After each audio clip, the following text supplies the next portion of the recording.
ದೇಶಕ್ಕೆ ಯೋಧ, ನಾಡಿಗೆ ರೈತ, ಬಾಳಿಗೆ ಗುರು ಒಬ್ಬ ತಾನೆ. ಅಕ್ಷರ ಕಲಿಸೋ, ಅಜ್ಞಾನ ಅಳಿಸೋ, ಅವನೂನು ಅನ್ನದಾತಾನೆ.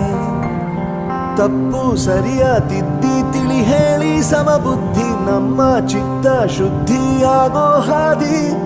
ಎಷ್ಟೇ ದೂರ ಹೋದ್ರೂ ಮರಿಬೇಡ ನಿನ್ನ ಬೇರು, ನಿನ್ನ ಸಾಧನೆಗೆಲ್ಲ ಇದುವೇ ಆದಿ. ಪಾಠಶಾಲೆ